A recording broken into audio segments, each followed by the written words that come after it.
Roughly 95 million years ago, in what is now the scorching desert of North Africa, a creature moved through ancient river deltas unlike anything before or since.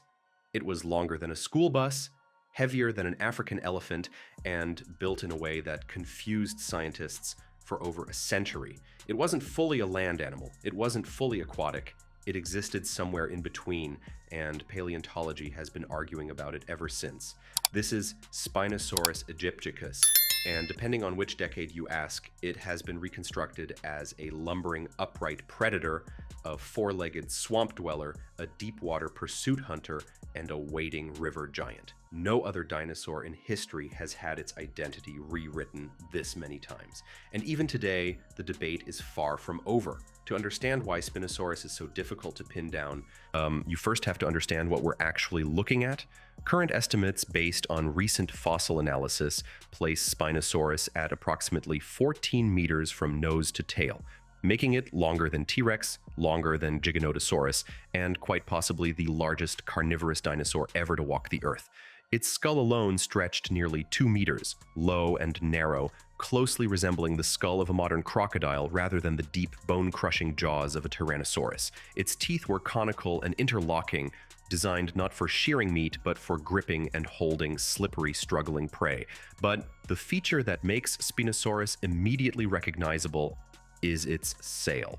Rising from elongated vertebral spines along its back, the sail reached an estimated 1.5 to 2 meters in height. Whether it functioned as a thermoregulation device, a display structure for attracting mates, or a hydrodynamic fin for moving through water, remains one of paleontology's most debated questions. What it undeniably did was make Spinosaurus one of the most visually striking animals in the history of life on Earth. Spinosaurus belongs to a group of theropod dinosaurs called Spinosaurids, a family that includes well-known relatives like Baryonyx and Suchomimus, both of which show similar adaptations for fishing along riverbanks. Spinosaurids were widespread during the Cretaceous, with fossils found across Europe, South America, and Asia. But Spinosaurus itself is exclusively North African, with remains recovered from Morocco's Kemkem Formation and Egypt's Bahariya Formation, suggesting it may have ranged across the entire northern coastline of the continent. Its environment would have looked nothing like the desert that exists there today.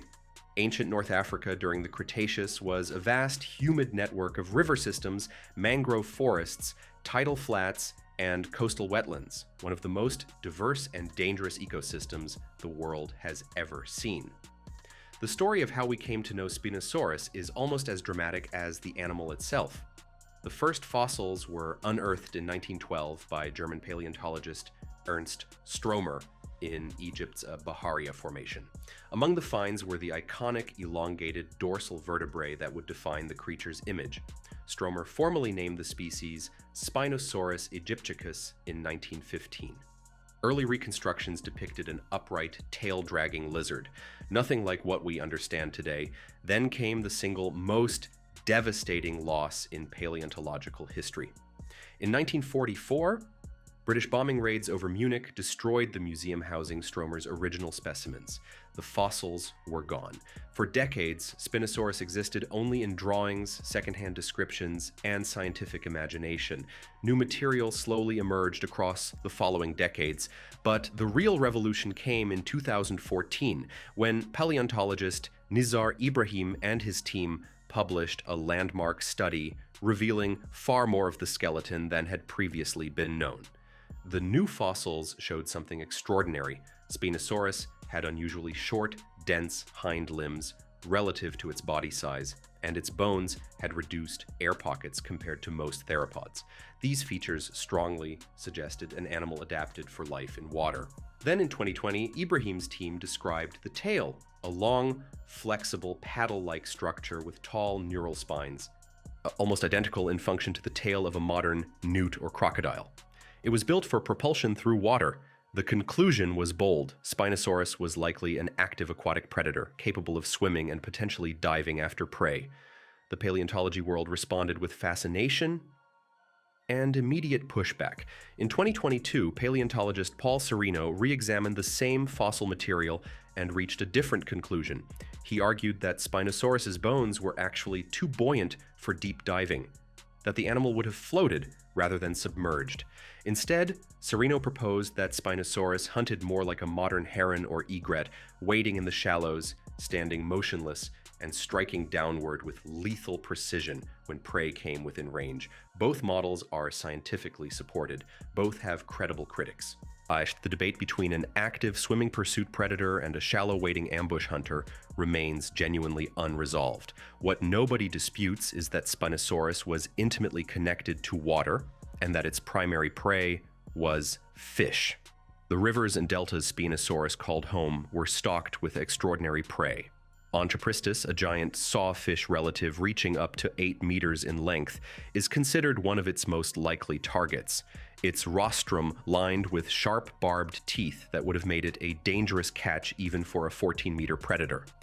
Also present were Mawsonia, a massive coelacanth relative reaching over 5 meters, and Barthazar, an enormous prehistoric lungfish. An animal of Spinosaurus' size required enormous caloric intake, and the rivers of Cretaceous North Africa were rich enough to sustain it. On land, the picture was far more dangerous. Carnivorous, a massive carnivore with serrated shark-like teeth, dominated the floodplains and forests. It was built for land hunting in a way Spinosaurus was not, and the two likely avoided direct competition by occupying different zones within the same ecosystem. When their ranges did overlap, near riverbanks or at the water's edge, the encounters would have been among the most dramatic predator confrontations the Cretaceous ever produced.